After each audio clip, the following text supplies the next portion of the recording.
దేవుని వాక్యాన్ని చదువుకుందాం. యెషయా గ్రంథం 44వ అధ్యాయం.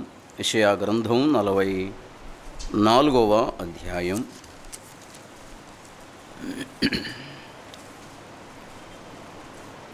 21, 22 వచనాలు చదువుకుందాం. యాకోబు, ఇశ్రాయేలు, వీటిని జ్ఞాపకము చేసుకొనుము. నీవు నా సేవకుడవు, నేను నిన్ను నిర్మించి తిని. ఇశ్రాయేలు, నీవు నా సేవకుడవై ఉన్నావు, నేను నిన్ను మరిచిపోజాలను. మంచు విడిపోవునట్లుగా నేను నీ అతిక్రమములను, మబ్బు తొలగునట్లుగా నీ పాపములను తుడిచివేసి ఉన్నాను. నేను నిన్ను విమోచించి ఉన్నాను, నా యొద్దకు మల్లుకొనుము. మంచిది ప్రియులారా, రాత్రి దేవుని గ్రంథములో నుండి దేవుని వాక్యాన్ని చదువుకున్నాం. కొద్ది నిమిషాలు దేవుని వాక్యాన్ని మనం ధ్యానం చేద్దాం. యెషయా గ్రంథం 44వ అధ్యాయం 21, 22 వచనాలు మరొకసారి చదువుకుందాం. యాకోబు, ఇశ్రాయేలు, వీటిని జ్ఞాపకం చేసుకొనుము. నీవు నా సేవకుడవు, నేను నిన్ను నిర్మించి తిని. ఇశ్రాయేలు, నీవు నా సేవకుడవై ఉన్నావు, నేను నిన్ను మరిచిపోజాలను. మంచు విడిపోవునట్లుగా నేను నీ అతిక్రమములను, మబ్బు తొలగునట్లుగా నీ పాపములను తుడిచివేసి ఉన్నాను. నేను నిన్ను విమోచించి ఉన్నాను, నా యొద్దకు మల్లుకొనుము. వినండి, ఈ లేఖన భాగములో మనకు 3 మాటలు కనబడుతున్నాయి ఒకే విధంగా. 21లో అలాగే 22లో 3 సార్లు ఒకే పదం. ఏంటది?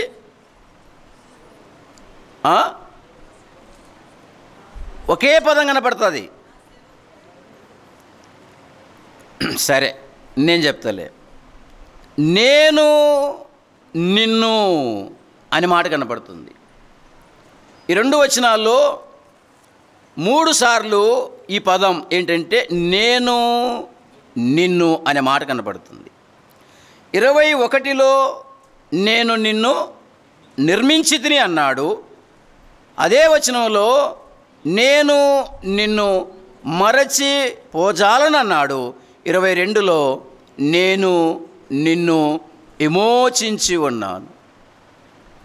ఈ 3 మాటలు మనం ఆలోచన చేద్దాం. ప్రియమైన సోదరి సోదరులారా, మన ప్రభువైన యేసుక్రీస్తు ఆయన సృష్టికర్త, ఆయన నిర్మాణకుడు అని మనం చూస్తూ ఉన్నాం. రెండవదిగా మన ప్రభువైన యేసుక్రీస్తు ఆయన మరిచిపోజాలని దేవుడు అని చూస్తూ ఉన్నాం. మూడవదిగా మన ప్రభువైన యేసుక్రీస్తు ఆయన విమోచకుడు, విమోచించే దేవుడు అని మనం చూస్తూ ఉన్నాం. ఈ 3 మాటలు మనము ఆలోచన చేద్దాం. మొదటి మాట ఏమిటి అంటే, నేను నిన్ను నిర్మించి తిని అన్నాడు. ప్రియమైన సోదరి సోదరులారా, యేసు ప్రభు ఆయన నిర్మాణకుడు. ఆయన ఈ సృష్టినంతటిని నిర్మించినవాడు. ఆయన తన వాక్కు చేత నిర్మించాడు, తన వాక్కు చేతనే నిర్వహించుచు ఉన్నాడు. ఈ సృష్టి నిర్మాణం ఒక మహా అద్భుతం.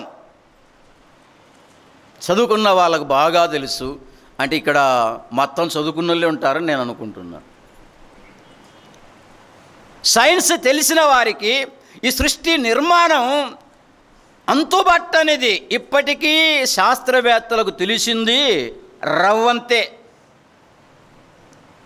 తెలియని ఈ మహాసృష్టి గురించి ఇంకా చాలా ఉంది అని శాస్త్రవేత్తలు చెబుతూ ఉన్నారు. దీని నిర్మాణం సూర్యుడైతేనేం, చంద్రుడైతేనేం, నక్షత్రాలైతేనేం, ఈ భూమి అయితేనేం, అసలు ఈ భూమిని అలా గాల్లో పెట్టి శూన్యంలో ఉంచి వేలాడదీశాడు. ఇదొక మహా అద్భుతమైన నిర్మాణం. సరే, దాని గురించి కాదు కానీ ఇందులో ఈ సృష్టిలో ఒక అద్భుతమైన సృష్టి మరొకటి ఏమిటంటే నీవే, నేనే. మానవ నిర్మాణం, మనిషి జన్మ, ఈ ప్రపంచంలో అద్భుతమైన సృష్టి. దేవుని సృష్టిలో అన్నిటికంటే ఉన్నతమైనది ఏమిటి అంటే మానవుని జన్మ అని చెప్పాలి. ప్రియమైన సోదరి సోదరులారా, దేవుడు నిన్ను నన్ను ప్రేమించి మనల్ని నిర్మించాడు. మొదటిగా ఆదామును నిర్మించాడు. మట్టి బొమ్మ తయారు చేసి జీవవాయువును ఊది కదా మనిషిని తయారు చేశాడు. ఆ తర్వాత అతనిలో నుండి హవ్వను కూడా తయారు చేశాడు. ఆ తర్వాత తల్లి గర్భమందు మనం జ్ఞాపకం చేసుకున్నాం.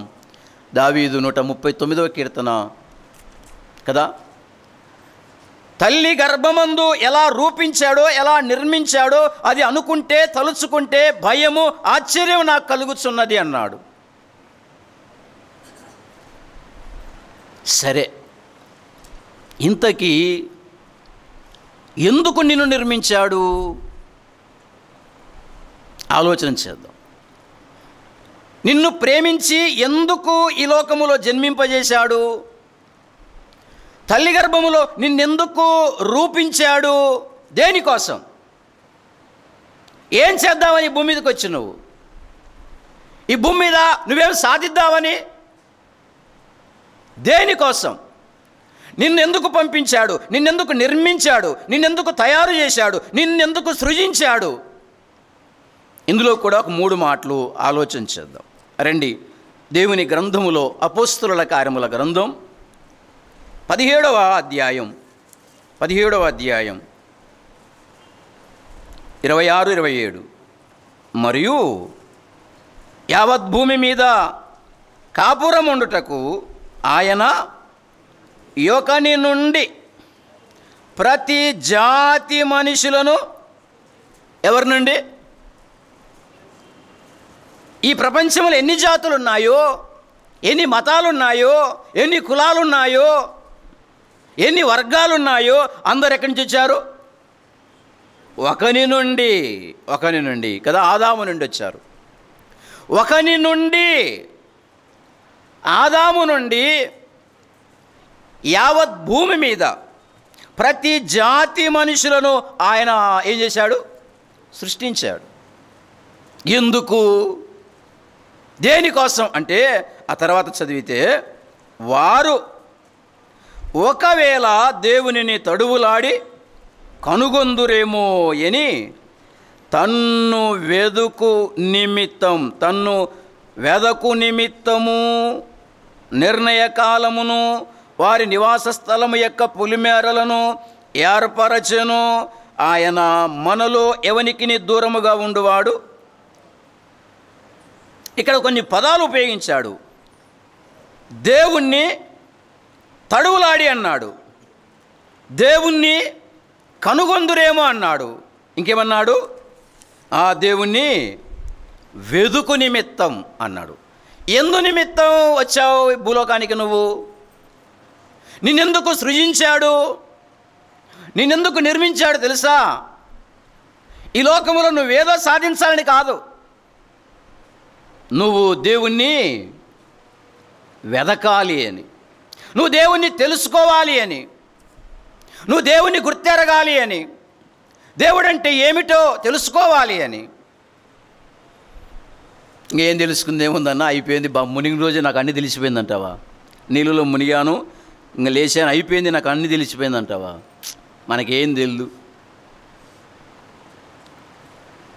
ప్రభు అయిన యేసుక్రీస్తు గురించి దినదినం నువ్వెంత తెలుసుకున్నా ఇంకా మిగిలే ఉంటుంది.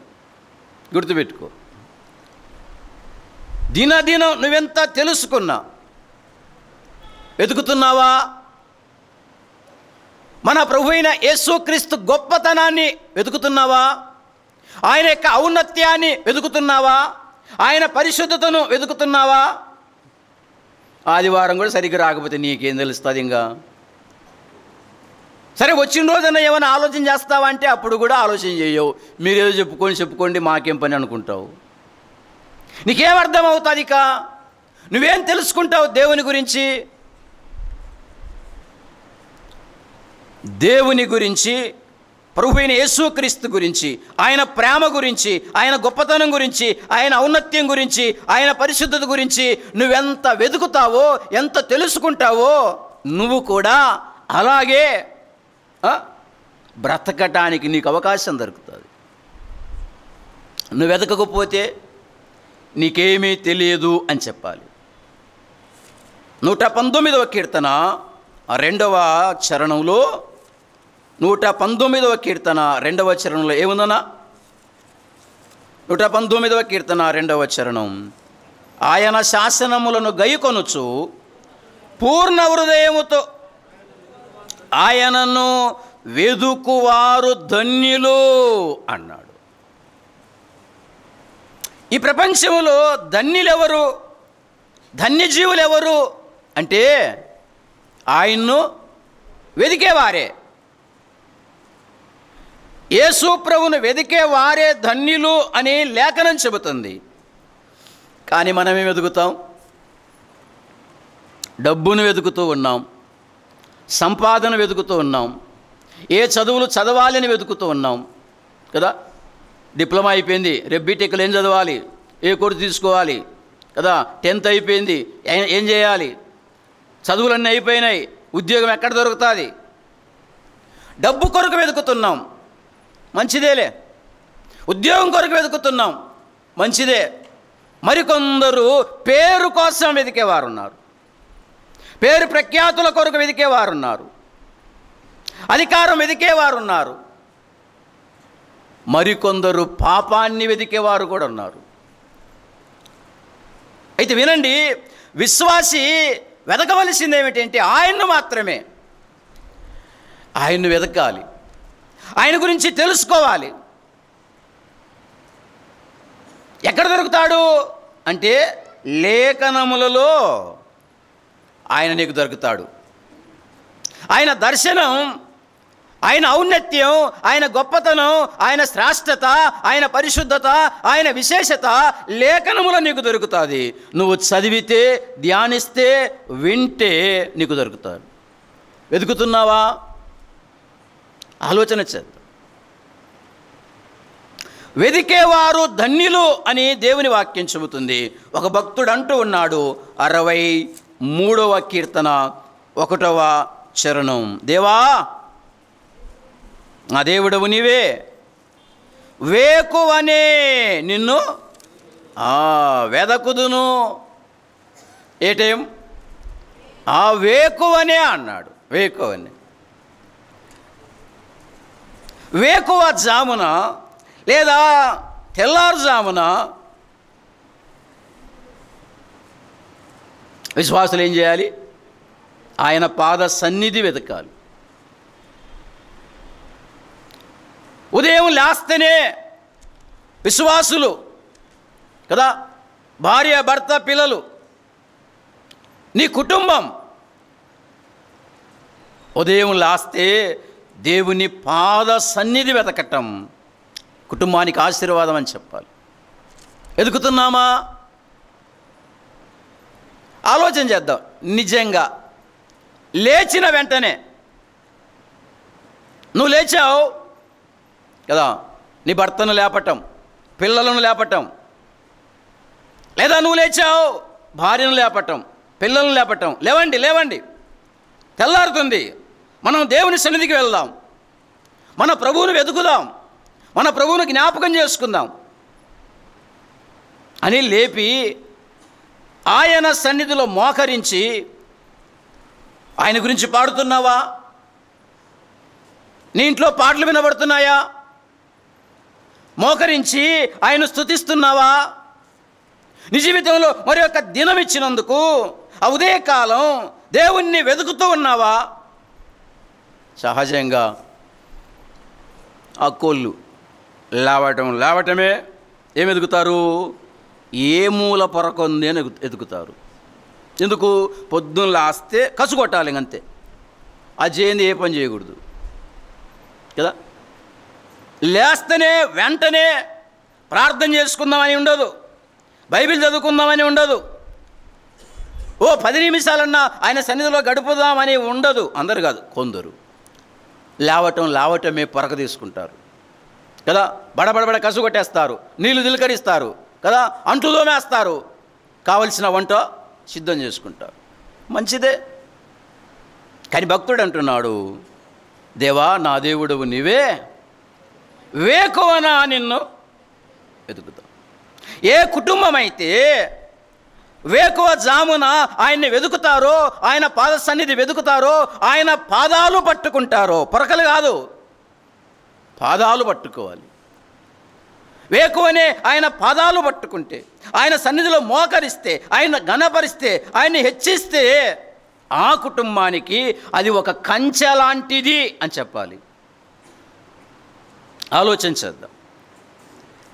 వేకువనే వెతకటానికి, దేవుణ్ణి వెతకటానికి, ఆయన గొప్పతనాన్ని వెతకటానికి, ఆయన ఔన్నత్యాన్ని వెతకటానికే నిన్ను సృజించాడు, నిన్ను రక్షించాడు. ఉందా ఈ అనుభవం? తెలుసుకుంటున్నావా? అని తెలుసులేనా నాకు, నువ్వేం చెప్పాలంటావా? మనకేం తెలు, నాకేమీ తెలు. తెలుసుకోవాలి. ఆయన గురించి తెలుసుకుంటూ ఉంటే మనము ఆయన సారూప్యంలోకి మార్చబడటానికి అవకాశం ఉంది. ఆయన తెలుసుకోకుండా నువ్వు లోకాన్ని తెలుసుకుంటుంటే, ఆయన తెలుసుకోకుండా లోక జ్ఞానం తెలుసుకుంటుంటే, ఆయన తెలుసుకోకుండా లోకములో ఉన్న డబ్బు ఐశ్వర్యం వెతుకుతూ ఉంటే నీ ఆధ్యాత్మిక జీవితం ఎక్కడేసిన గొంగలి అక్కడే అన్నట్టుంటుంది. కాబట్టి ప్రభువును వెతకాలి, మనం ప్రభువును వెతకాలి. యేసు ప్రభు మత్తయి సువార్త 6వ అధ్యాయం 33లో చెప్పాడు. ఏం చెప్పాడు? 6వ అధ్యాయం, మత్తయి సువార్త 6వ అధ్యాయం 33వ వచనం. కాబట్టి మీరు ఆయన రాజ్యమును నీతిని మొదట వెదుకుడి, అప్పుడవన్నీ మీకు అనుగ్రహం.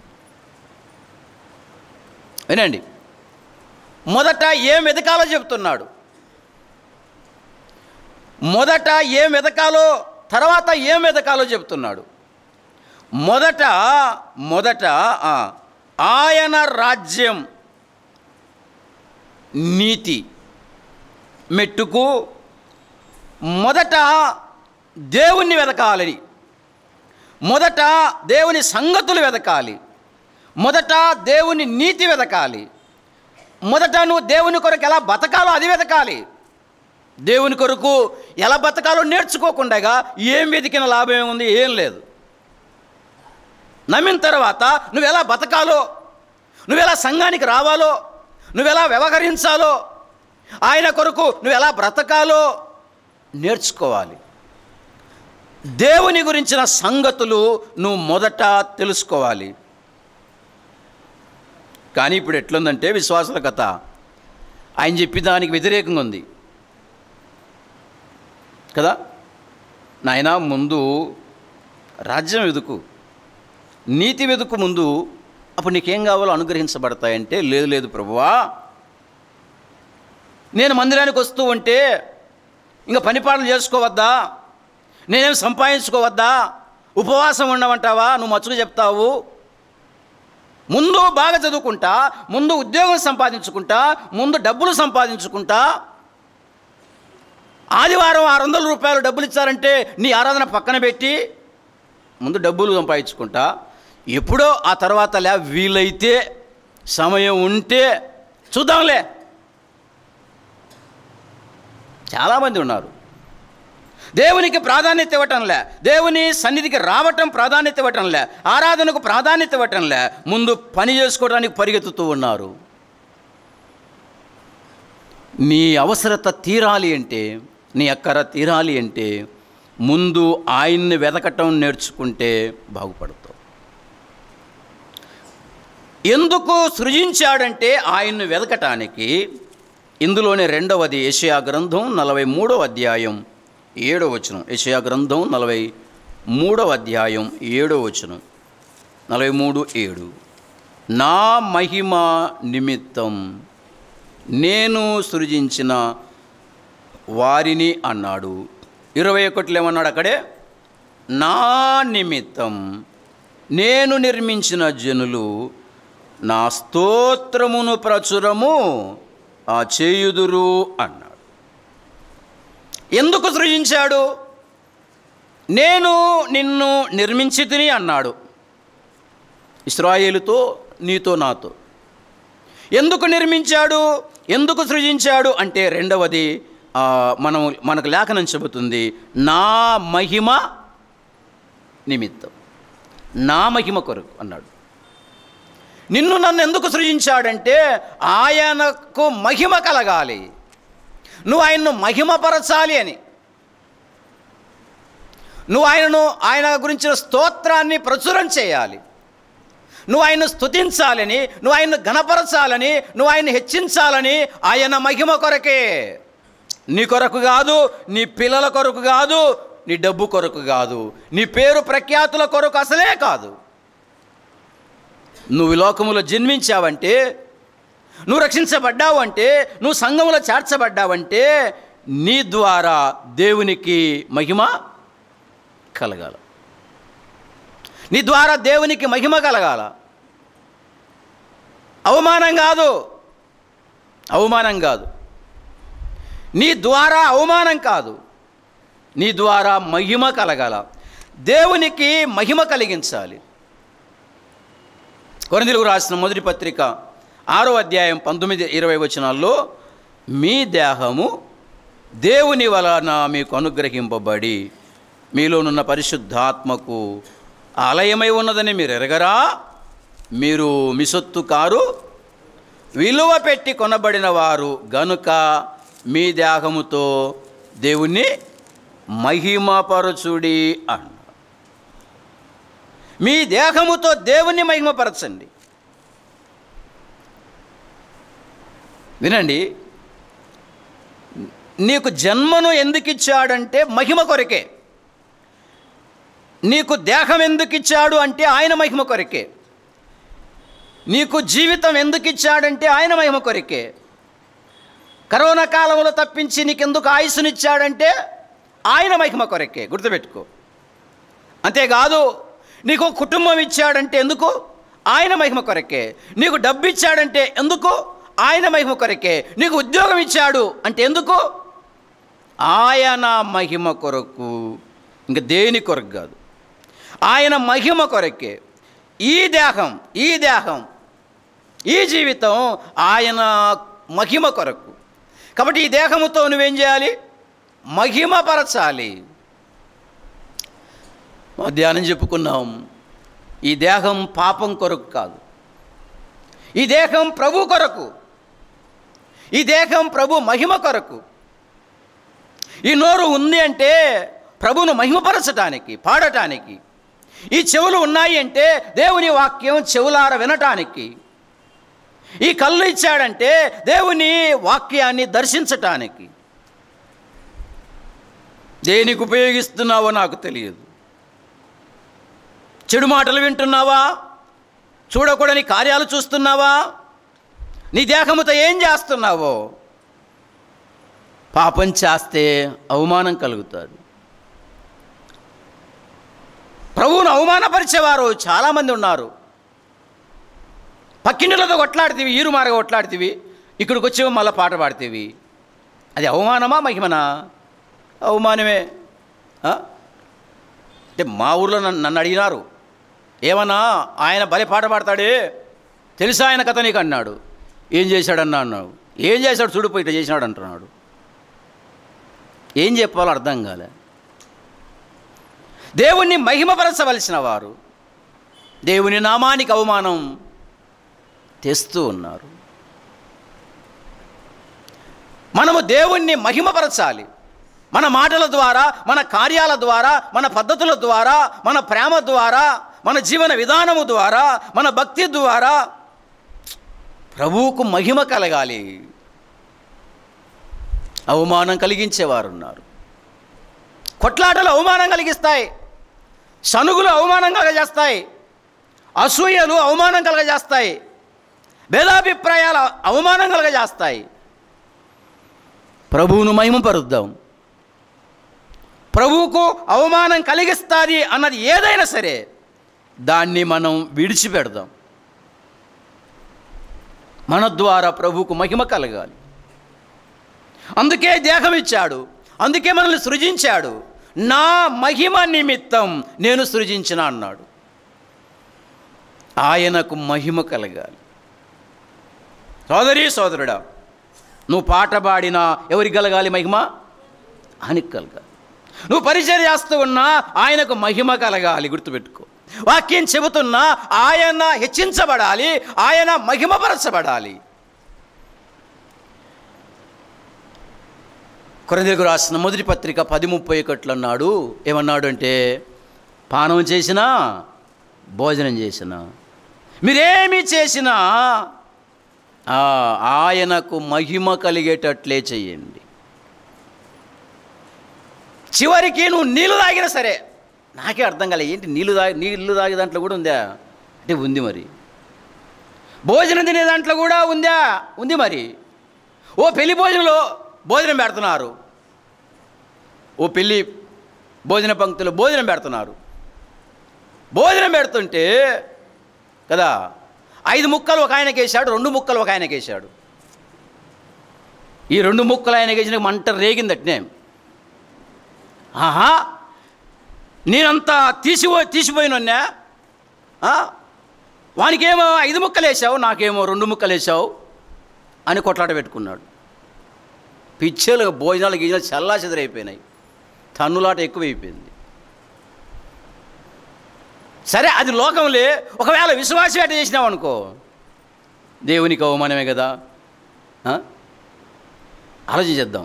మన పక్కనికి ఎక్కువ వేశారు ముక్కలు, లోపల ఏమనుకుంటావు? నేను ఏం చేశాను అబ్బా, నేను పాపం చేశాను, ఆయనకేమో అన్నీ వేసా అంటే తెలిసినోడనే కదా అన్నీ వేసాడు, నేను తెలియననే కదా నాకు ఇన్ని వేసాడు. ఎప్పటికైనా కాకు. నువ్వు భోజనం తిన్నా, పానం తాగినా ఏం కలగాలి? ప్రభువుకు మహిమ కలగాలి. అంతే. ప్రభువుకు మహిమ కలిగేటట్లే నువ్వు మందిరానికి వస్తుంటే ప్రభువుకు మహిమ కలగాలి. ఇంక ఏం చేసినా ప్రభువుకు మహిమ కలగాల. ఎందుకు సృజించాడు అంటే ఆయన మహిమ కొరకు. ఇందులో 3వది ఆదికాండం 1వ అధ్యాయం. ఆదికాండం 1వ అధ్యాయం 27-28. దేవుడు తన స్వరూపమందు నరుని సృజించెను, దేవుని స్వరూపమందు వారిని సృజించెను, స్త్రీనిగాను పురుషునిగాను వారిని సృజించెను. దేవుడు వారిని ఆశీర్వదించెను. ఎట్లనగా, మీరు ఫలించి అభివృద్ధి పొంది విస్తరించి భూమిని నిండించి దానిని లోపరుచుకొనుడి అన్నాడు. వినండి. నిన్నెందుకు సృజించాడు? ఆదామవ్వలను ఎందుకు సృజించాడు అంటే వారు ఫలించాలి, వారు విస్తరించాలి, వారు అభివృద్ధి చెందాలి. ఈరోజు నిన్ను నన్ను కూడా ఎందుకు సృజించాడు, ఎందుకు రక్షించాడు, ఎందుకు సంఘములో చేర్చాడు అంటే నీవు నేను కూడా ఆయన కొరకు ఫలించాలి కదా. నేను యేసుప్రభువుని నమ్ముకున్నాక అప్పుడు 1 ఎకరం ఉండే, ఇప్పుడు 3 ఎకరాలు కొన్నా. దానికోసం కాదు, నువ్వు దేవుని కొరకు ఫలించాలి. ఆధ్యాత్మికంగా నువ్వు ఫలించాలి. యోహాను రాసిన 3వ పత్రికలో గాయు గురించి వ్రాయబడిన మాట ఏమన్నాడు? 3వ పత్రిక 2లో, ప్రియుడా నీ ఆత్మ వర్ధిల్లుచున్న ప్రకారం నీవు అన్ని విషయములలోనూ వర్ధిల్లుచు సౌఖ్యముగా ఉండవలనని ప్రార్థించుచున్నా. భక్తుని ప్రార్థన గాయు వర్ధిల్లుతూ ఉన్నాడు ఆత్మలో, ఇంకా అన్ని విషయాలలో వర్ధిల్లాలి అని ప్రార్థన చేస్తున్నాడు. మన ప్రార్థన ఎట్లా ఉంటుంది? ప్రభువా మా కుటుంబాన్ని దీవించు, పిల్లోడు ఈ మధ్య బీటెక్ అయిపోయింది, ఇంకా ఉద్యోగం ఎక్కడో నాకు తెలియదు, అన్నీ ఎరిగిన వాడు నీవే, కాబట్టి ఆ ఉద్యోగం ఎక్కడో చోట నువ్వు ఖచ్చితంగా చూపించాలా, చూపించకపోతే ఎట్లా, అట్లయితే నువ్వు నాకు దేవుడు అవుతావు, మా కుటుంబాన్ని దీవించు, మమ్మల్ని ఆశీర్వదించు. ఇట్లనే ప్రార్థనలు ఎక్కువ ఉంటాయి. ఎప్పుడన్నా ప్రభువా నేను సరిగ్గా కుడికిలకు పోవటం లేదు నాయనా, నన్ను క్షమించి నేను సరిగ్గా కుడికిలకు పోయేటట్టు, నీ కొరకు సరిగ్గా బతకలేకపోతున్నా, ప్రభువా నీ మహిమ కొరకు బతికేటట్లు సహాయం చేయి. నా పిల్లలు రక్షణ లేదు ప్రభువా, రక్షించబడేటట్లు సహాయం చేయి. చదువు కదా తర్వాతలే, ముందు రక్షించబడేటట్లు సహాయం చేయి. సంఘంలో నీ పరిచర్య చేయటానికి సహాయం చేయి ప్రభువా. ఇంకా మా ఇరుగు పొరుగు వారు రక్షించబడలేదయ్యా, సహాయం చేయి. ఇట్లాంటి ప్రార్థనలు చేస్తారులే. అట్లా చేయకపోతే ఇట్ట సంఘం ఎప్పుడు తయారవుతుంది?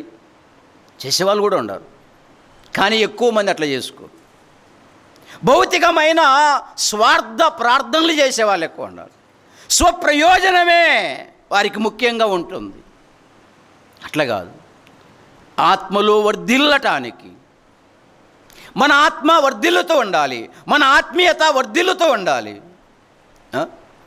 ఎన్ని సంవత్సరాలు అయిందో, రోజు రోజుకు నీ ఆధ్యాత్మిక అభివృద్ధి అనేది పెరుగుతూ ఉండాలి, తరిగిపోవటం కాదు, పెరుగుతూ ఉండాలి, పెరుగుతూ ఉండాలి. కానీ చాలామంది తరిగిపోతూనే ఉంటుంది.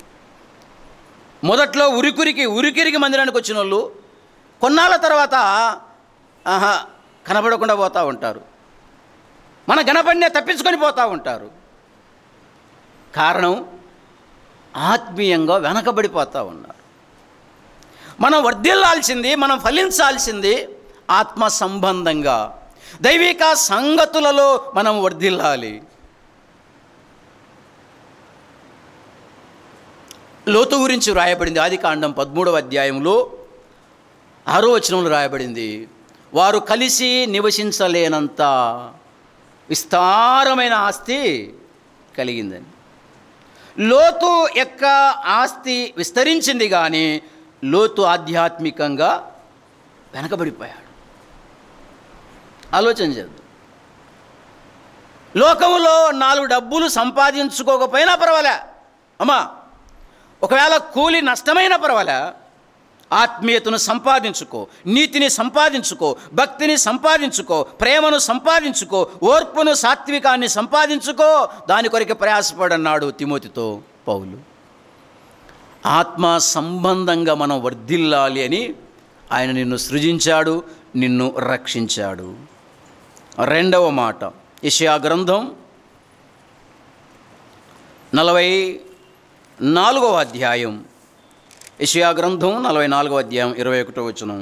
యాకోబు, ఇశ్రాయేలు వీటిని జ్ఞాపకం చేసుకునుము, నీవు నా సేవకుడవు, నేను నిన్ను నిర్మించి తిని.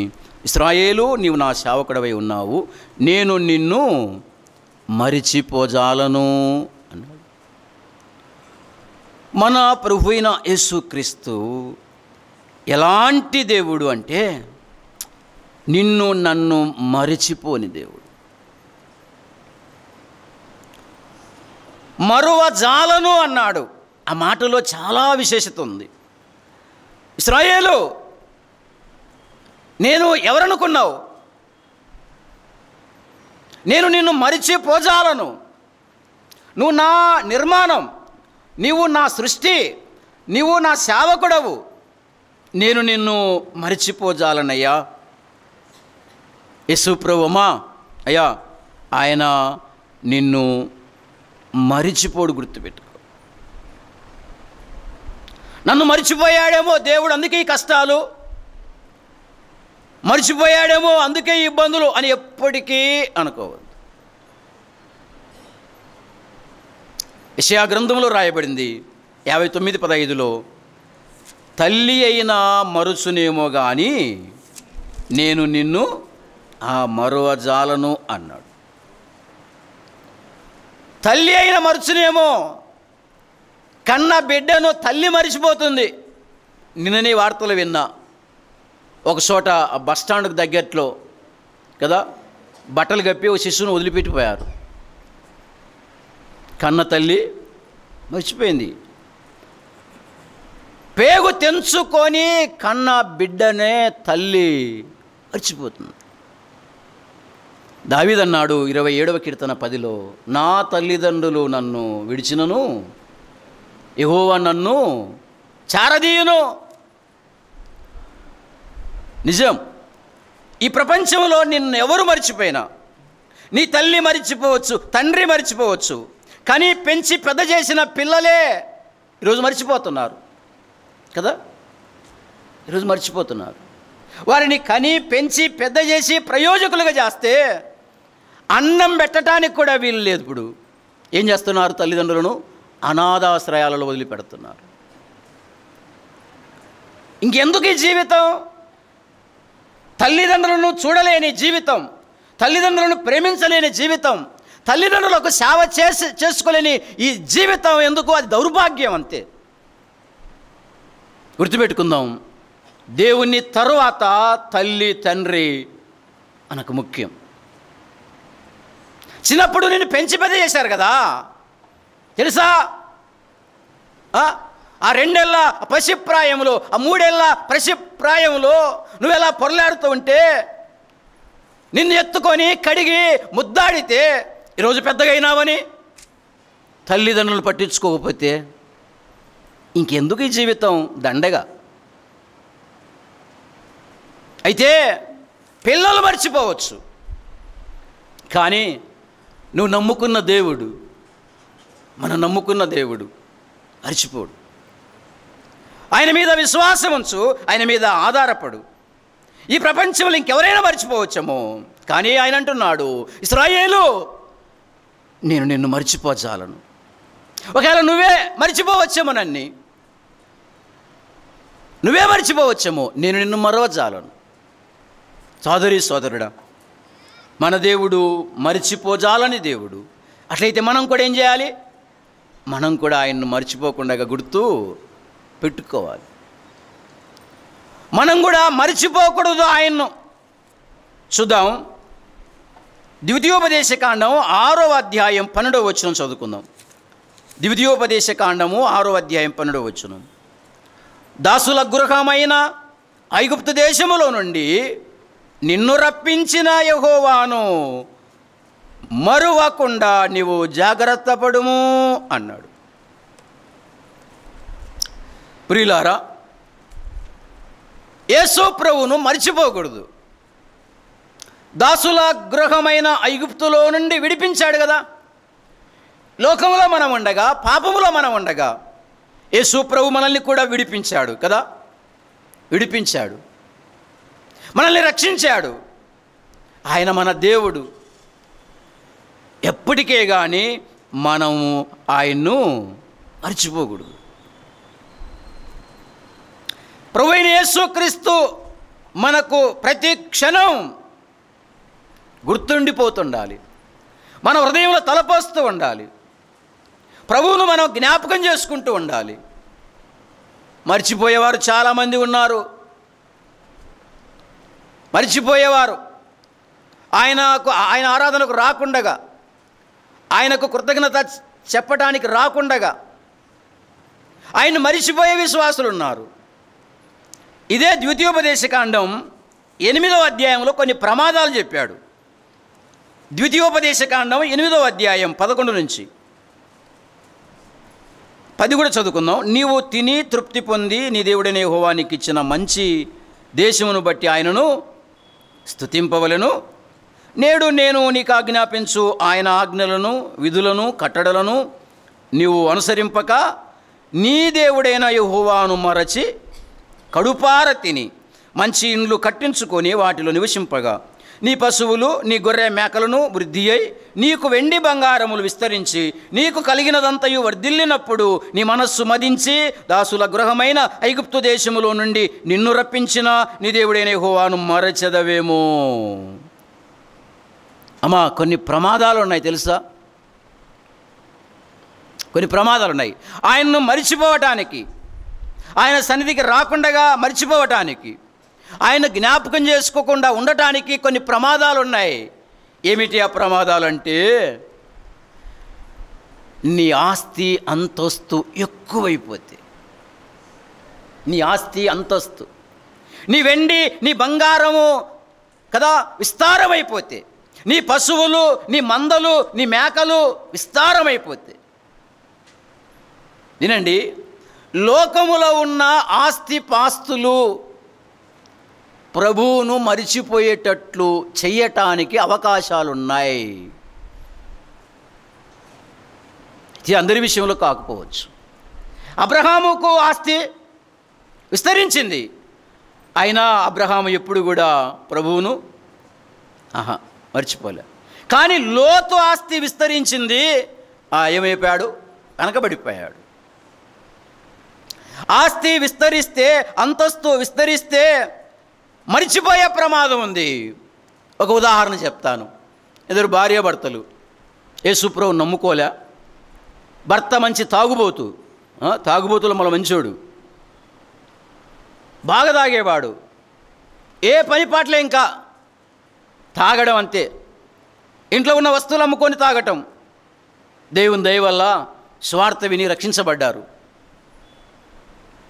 మందిరానికి వస్తున్నారు, ఆరాధనకు వస్తూ ఉన్నారు. ఏమండి, ఒకప్పుడంటే సంసారం నాశనం చేసుకున్నాం, మరి ఇప్పుడు యేసుప్రభువు నమ్ముకున్నాక కొంచెం 4 డబ్బులు సంపాదించుకుంటే మేలు కదా అటనా. సరే అన్నాడు. 2 బరగడ్లు పెట్టుకుందాం అనుకున్నారు, కొన్నాళ్ళకు 10 బరగడ్లు అయినాయి. 2 పొట్టేళ్ళు పెట్టుకుందాం అనుకున్నాడు, కొన్నాళ్ళకు 10 పొట్టేళ్ళు అయినాయి. 2 కోళ్ళు దాక్కుందాం అనుకున్నాడు, కొన్నాళ్ళకు 30 కోళ్ళు అయిపోయినాయి. ఇప్పుడు ఏమైపోయింది? ఇప్పుడు ఏమైపోయిందంటే సాయంకాలం అయితే కుడిగలకు కాదు ఇప్పుడు కదా, బరగొడ్లకు కదా ఏం చేయాలి? మేపేయాలి, పాలు పిత్తుకోవాలి, బరగొడ్లకు పై కడగాలి, మేత వేయాలి కదా. ఆ మేకలను ఆ గొర్రెలను బాగా చూసుకోవాలి, కట్టేసుకోవాలి భద్రంగా. ఆ కోళ్ళు వస్తూ ఉన్నాయి కదా, పొదుగుతూ ఉంది, అవి ఉడుకుతూ ఉంటాయి. ఇంక ఇదే పని అయిపోయింది. ఇక ప్రార్థన లేదు, కీర్తన లేదు, ఏమీ లేదు, మానేశారు. ఏమన్నా దేవుడు మిమ్మల్ని ఏదో రక్షించి బాగా చేస్తే ఇప్పుడు ప్రార్థనకు రాకుండా ఆగిపోతున్నారంటే ఏం చేద్దామన్నా? ఇంక ఏం సంసారం గడవటం లే, కొంచెం ఏదైనా సంపాదించుకుంటే మేలు కదా. ఆస్తి విస్తరిస్తే, అంతస్తు విస్తరిస్తే, సంపద విస్తరిస్తే నీ మనస్సు మదించి నువ్వు మరిచిపోతావేమో, జాగ్రత్త అన్నాడు. ఆలోచన చేద్దాం. కడుపారా తిని అనే మాట కూడా ఉపయోగించాడు. ఇది ఎట్లెట్లా అని అనుకుంటే కొంచెం జ్ఞాపకం చేసుకుందాం. ఎట్లెట్లా మర్చిపోతున్నారు ఇప్పుడు అంటే, ఆదివారం వచ్చింది, ఆరాధనకు వస్తున్నారు, కానీ ముందే పొద్దున్నే మటను చికెను తెచ్చుకొని ఇంట్లో రెడీగా కదా, కొంచెం ఆవుటీలు అంటారు మేము, వెళ్ళి ఆవుటీలు వేసి ఇంకా ఆరాధనకు వచ్చినారు కదా. ఆరాధనకు వచ్చినాక ఎప్పుడెప్పుడు పోవాలి. ఈడ ఎట్లా ఆరాధన చేయాలో అర్థం కాలేంగా. ఎప్పుడు కానుకలేస్తారు, ఇల్లు ఎప్పుడు ముగిస్తారు, ఇదే పని. కానుకేయటం, లేచిపోవడం. అంటే ఇక్కడ ఉండరు ఎట్లా, మాకెళ్ళి అట్లా అన్ని సంఘాలు చాలా చోట్ల ఉన్నారు. కానుక వేస్తారు, అయిపోయి చిన్నగా అటువైపు దిగిపోతారు. దేనికి? చికెన్ బిర్యానీ తిన్నీకే, మటన్ బిర్యానీ తిన్నీకే. ఏం మర్చిపోయాడు? దేవుణ్ణి మరిచిపోయాడు అని చెప్పాలి, దేవుని సన్నిధి మరిచిపోయాడు అని చెప్పాలి.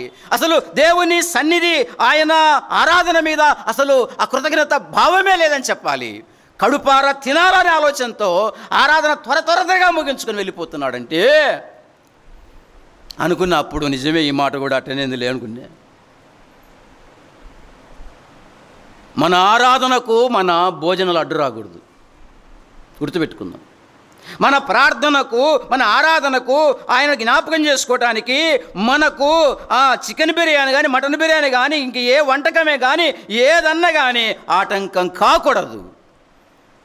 తర్వాతే అవి, ఇవన్నీ అయిపోయిన తర్వాతే అవి. దేవుణ్ణి మర్చిపోకూడదు. సామెతల గ్రంథం 30లో ఒక భక్తుడు అంటున్నాడు, సామెతల గ్రంథం 30వ అధ్యాయం, సామెతల గ్రంథం 30వ అధ్యాయం 8వ వచనం, వ్యర్థమైన వాటిని అబద్ధములను నాకు దూరంగా ఉంచుము, పేదరికమునైనను ఐశ్వర్యమునైన నాకు దయచేయకము, తగినంత ఆహారము నాకు అనుగ్రహింపుము. ఎక్కువైన ఎడల నేను కడుపు నిండిన వాడనై నిన్ను విసర్జించి యెహోవా ఎవడని అందునేమో, లేక బీదనై దొంగిలి నా దేవుని నామమును దూషింతునేమో. దేవా, ఎక్కువైపోతే, నా ఆస్తి ఎక్కువైతే, నా అంతస్తు ఎక్కువైతే ఇంకేం పోతావులే నా ప్రార్థనకు అనుకుంటా. వద్దు ప్రభువా, నాకు ఆ స్థితి వద్దు, నాకు ఎక్కువ వద్దు. ఒకవేళ తక్కువైతే నేను దొంగిలించి నీ నామానికి అవమానం కలగజేస్తానేమో. కాబట్టి నాకు తక్కువ వద్దు, తగినంత తగినంత తగినంత. కడుపు నిండి యెహోవా ఎవడో అంటానేమో. నిజమే, కడుపు నిండి శాస్త్రాలు ఎక్కువైతే అసలు ఏం పట్టించుకోం. కడుపు కాలుతుంటేనే ఆయన జ్ఞాపకం వస్తాడు, ఇది నిజం. కాబట్టి ఆస్తి, అంతస్తు, భోజనం, డబ్బు, వెండి, బంగారం ఆయన్ను మరిచిపోయేటట్లు చేస్తాయి. జాగ్రత్త పడదాం. వాటికంటే ప్రభువే మనకు ముఖ్యం, వాటికంటే ప్రభు సన్నిధే మనకు ముఖ్యం. ప్రియమైన సోదరి సోదరులారా, ఆలోచన చదువు. 137వ కీర్తన, 137వ కీర్తన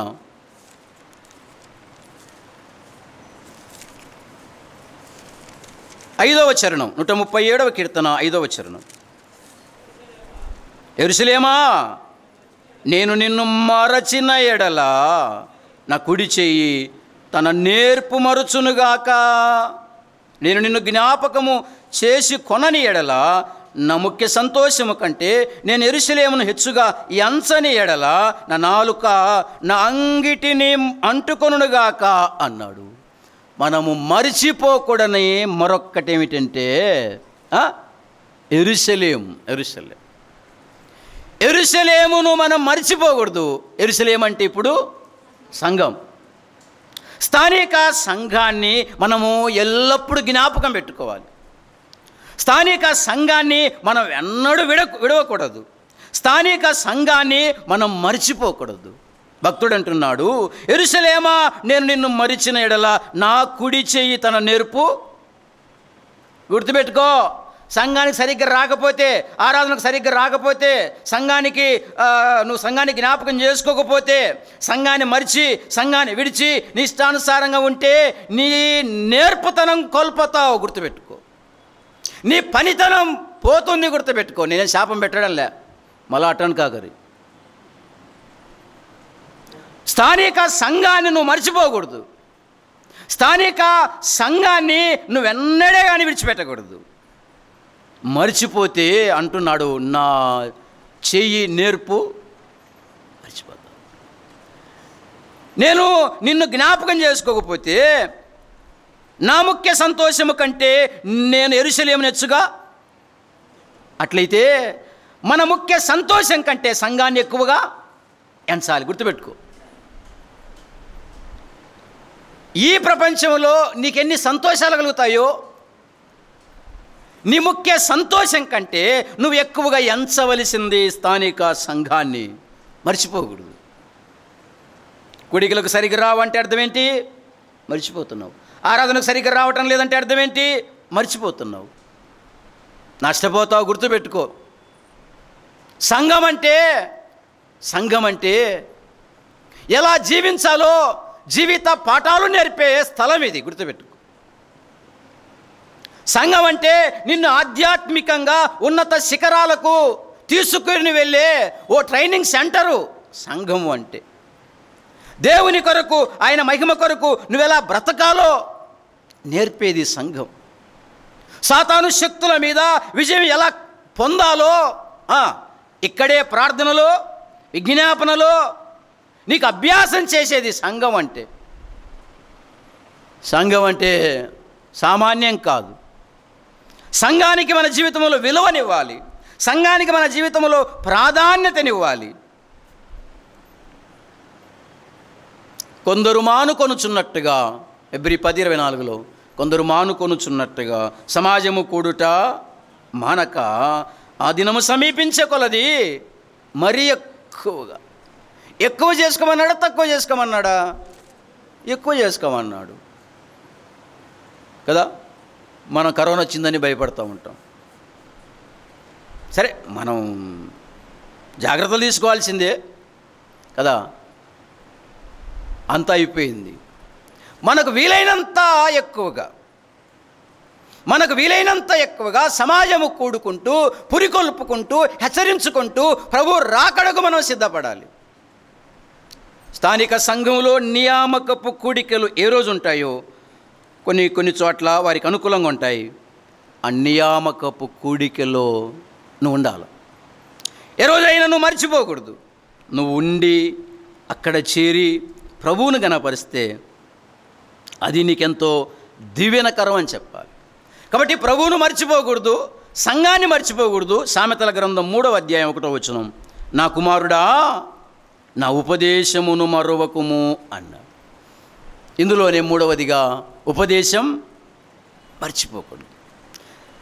బైబిల్ స్టడీ అంటారు కదా, వాక్యపు కూడిక, దేవుని వాక్యం, దేవుని ఉపదేశం. స్థానిక సంఘంలో ఉపదేశం చేస్తూ ఉంటే, ఉపదేశించబడుతూ ఉంటే, ఉపదేశం ప్రకటించబడుతూ ఉంటే, వాక్యం ప్రకటించబడుతుంటే ఆ ఉపదేశానికి నువ్వు ప్రాధాన్యత ఇవ్వాలి. ఉపదేశాన్ని మర్చిపోకూడదు. ఎందుకంటే ఉపదేశం యెషయా గ్రంథం 48:17లో రాయబడింది.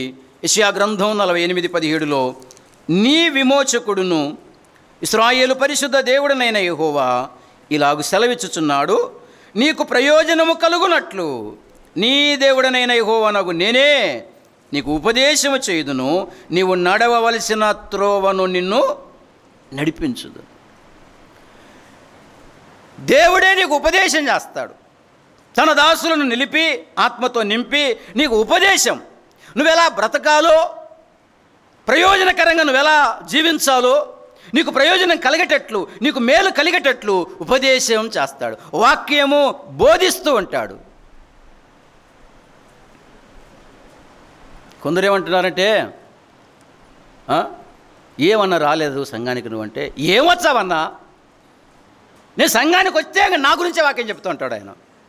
ఏం రావాలి సంఘానికి, నేను రావాలి నాకుంది, నేను వచ్చి కూర్చుంటే అయిపోయా, ఇంకా నా మీదే ఇడుస్తూ ఉంటాడు బాణాలు, నా గురించే చెప్తూ ఉంటాడు. నీ గురించి చెప్పక గోడలకు చెప్పాలా? వాక్యం నీకే, వాక్యం మనకే. వాక్యం కుచ్చుకుంటే సరి చేసుకో. వాక్యం నిన్ను తీర్చిదిద్దుతుంది, వాక్యం నిన్ను సరి చేస్తుంది, వాక్యం నీకు ప్రయోజనం కలగజేస్తుంది. ఉపదేశం మరువకు, జాగ్రత్తగా ఆలకించు, బాగుపడతావు. ఉపదేశాన్ని మనం వినాలి. ప్రియమైన సోదరి సోదరులారా, 3వ మాట చెప్పి నేను ముగింపు చేస్తా. యెషయా గ్రంథం 44వ అధ్యాయం 22వ వచనం, మనసు విడిపోవునట్లుగా నేను నీ అతిక్రమములను మబ్బు తొలుగునట్లుగా నీ పాపములను తుడిచివేసి ఉన్నాను, నేను నిన్ను విమోచించి ఉన్నాను, నా ఎద్దకు మల్లుకొనుము అన్నాడు.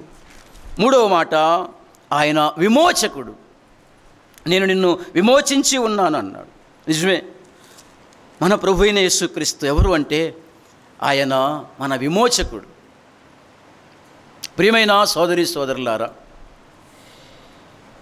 విమోచన అనే అంశం చాలా విశేషమైనది. మనల్ని దేని నుండి విమోచించాడు అని మనం ఆలోచన చేస్తే, దేవుని గ్రంథం రోమీలకు రాసిన పత్రిక 6వ అధ్యాయం రోమీలకు రాసిన పత్రిక 6వ అధ్యాయం 18లో రాయబడింది, పాపము నుండి విమోచింపబడి నీతికి దాసులైతిరి, ఇందుకు దేవునికి స్తోత్రం. యేసు ప్రభువు నిన్ను నన్ను పాపము నుండి విడిపించాడు. పాప బంధకాలలో మగ్గిపోవటం, పాపానికి పట్టబడి విడిపించుకోలేక సతమతమైపోతున్నాడు మానవుడు. ఈ రాత్రి ఇంకా ఎవరైనా యేసు ప్రభువును నమ్ముకోకపోతే ఆలోచించేయండి కొంచెం. పాపం అనేది భయంకరమైనది. దాని నుంచి విడిపించుకోవటం నీకు చేత కాదు. ఒకసారి అంటుకుంది, అది ఇంకా దినదినం నిన్ను కాలుస్తూనే ఉంటుంది. పాపం నుంచి బయట పడటం ఈ ప్రపంచంలో ఏ మతానికి కానీ ఏ జాతికి కానీ చేత కాదు. మనకు తెలుసు. ఏమన్నాడు ఒక ఆయన, పౌలే, అయ్యో నేనంత దౌర్భాగ్యుడను, ఇట్టి మరణమునకు లోనగు శరీరము నుండి నన్ను ఎవడు విడిపించును? చేతగాల పౌలుకు, చేతగాల. పౌలుకే కాదు, ఈ ప్రపంచంలో ఏ పండితునికి, ఏ శాస్త్రవేత్తకు, ఏ జ్ఞానికైనా చేత కాదు. పాపపు శక్తి అలాంటిది. దాని నుండి విడిపించుకోవటం ఈ ప్రపంచంలో ఎవరికి చేత కాదు. ఏ బాబా, ఏ గురువు, ఏ వ్యక్తి విడిపించలేడు. విడిపించడానికి విమోచకుడిగా యేసు ప్రభువే లోకానికి వచ్చాడు. కొలస్సే పత్రిక 1:14 రాయబడింది, ఆ కుమారుని యందు మనకు విడుదల, విమోచనము అనగా పాపక్షమాపణ. మార్కు సువార్త 2:10 రాయబడింది, భూమి మీద మనుష్య కుమారునికి అధికారం. దేని మీద? పాపములు క్షమించటానికి. పాపాలు క్షమించే అధికారం, పాపాలు తొలగించే అధికారం, పాపము నుండి విడిపించే అధికారం ఒక్క యేసు ప్రభువుకే ఉంది, ఇంకెవ్వరికి లేదు. ఎవరి చేత కాదు. ఈ రాత్రి ఇంకా నమ్ముకోలేదా? పాపంలో ఉన్నావన్న సంగతి గుర్తుపెట్టుకో. పాపంలోనే ఉండి చనిపోతే నరకానికి వెళ్ళిపోతావు. యేసు ప్రభువు నన్ను విడిపించాడు. విడిపించుకోలేక సతమతమైపోతూ ఉంటే బీడి మానకాలని 7 సంవత్సరాలు, జనవరి 1 వస్తుంది, అయిపోయా, మానేశం అంతే. ఒక వారమే, మళ్ళీ తాగటమే. ఆఫ్టర్ ఆల్ బీడి ముక్కను జయించలేని బతుకు మానవుంది. పాపపు శక్తిని జయించటం ఈ మానవునికి అసాధ్యం. యేసు ప్రభువు మాత్రమే పాపము నుండి విడిపించేవాడు.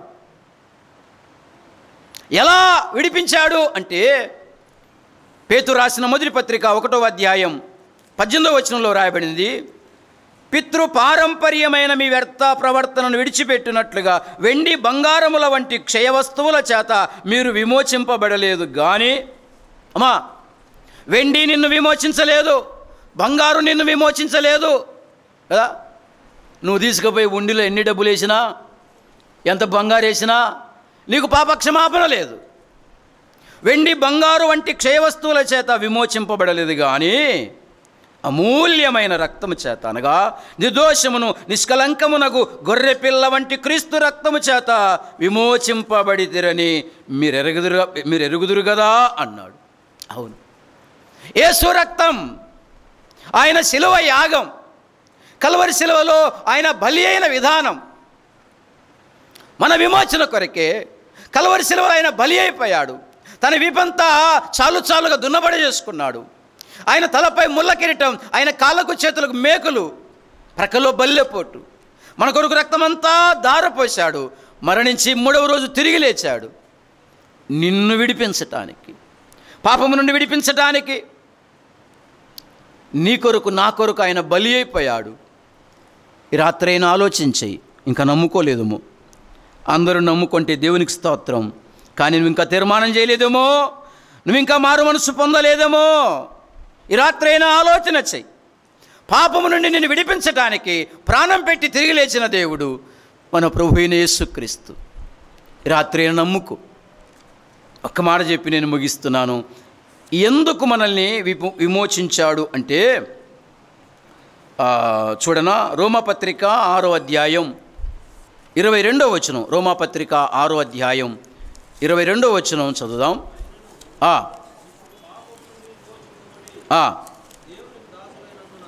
చాలు. ఎందుకు విమోచించాడు అంటే దేవునికి దాసులుగా బతకటానికి. నేను ముగిస్తున్నా. దేవునికి దాసులంగా బతకాలి. మనమందరం ఆయన దాసులం. దేవునికి దాసులుగా బతకాలి. దాసుడు ఏం చేస్తాడు? దాసుడు యజమాని ముందర చేతులు కట్టుకొని, చిత్తం ప్రభువా, నువ్వేం చెప్తావో నేను చేయడానికి రెడీగా ఉన్నా. నేను ఇలా జ్ఞాపకం చేయాలనుకుంటున్నా. దాసుడు పరిచర్య చేస్తాడు. మత్తయి సువార్త 20వ అధ్యాయం చదివితే 22, 23, 24, 25 వచనాల్లో మీలో అలా ఉండకూడదన్నాడు. శిష్యుల మధ్య ఒక పేచ్ వచ్చింది. మాలో గొప్పోడెవడు, మాలో అధికారి ఎవడు అని. బాబు, అది లోకం కథ. లోకమైతే అధికారం కావాలని, ప్రధానత్వం కావాలని కోరుకుంటారు. మీరు అలా ఉండకూడదు. మీలో ఎవడు గొప్పవాడై ఉండగోరున్నవాడు మీకు పరిచారకుడై పరిచర్య చేసేవారంగా జీవిద్దాం. స్థానిక సంఘములో పరిచర్య చేద్దాం. నీకు అప్పగించబడిన పరిచర్య ఏదో అది చేస్తూ పోతే, యెహోషువ గురించి రాయబడింది, పరిచారకుడైన యెహోషువ అని రాయబడింది. ఆ తర్వాత నాయకుడైన యెహోషువ అని రాయబడింది. పరిచర్య చేయటం ద్వారా యెహోషువ ఆశీర్వదించబడ్డాడు. పరిచర్య చేయటం ద్వారా ఎలీషా ఆశీర్వదించబడ్డాడు. తర్వాత వారు నాయకులయ్యారు. దేవుని కొరకు నువ్వు వాడబడాలి అంటే, దేవుని పరిచర్యలో నువ్వు వాడబడాలంటే, దేవుని పరిచర్యలో నాయకత్వం వహించాలి అంటే, ముందు పరిచర్య చేసే వ్యక్తివిగా ప్రారంభించి పరిచర్య చేస్తూ ఉంటే దేవుడు నిన్ను ఆశీర్వదిస్తాడు. అయిపోయింది నా ప్రసంగం. నేను నిన్ను నిర్మించి తిని, నేను నిన్ను మరిచిపోజాలను, నేను నిన్ను విమోచించి ఉన్నా. ప్రియులారా, ఈ మాటలు మనసులో పెట్టుకుందాం. ఎందుకు సృజించాడో ఆలోచన చేశాం. మన ప్రభువును మర్చిపోకుండా, ప్రభువును ఘనపరుస్తూ, మహిమపరుస్తూ, ఆయన మన విమోచకుడు. ఆయనకు దాసులంగా ఉండటానికి విమోచించాడు. అలాగ మనం ముందుకు సాగిపోదాం. దేవుడు ఈ మాటలను దీవించునుగాక.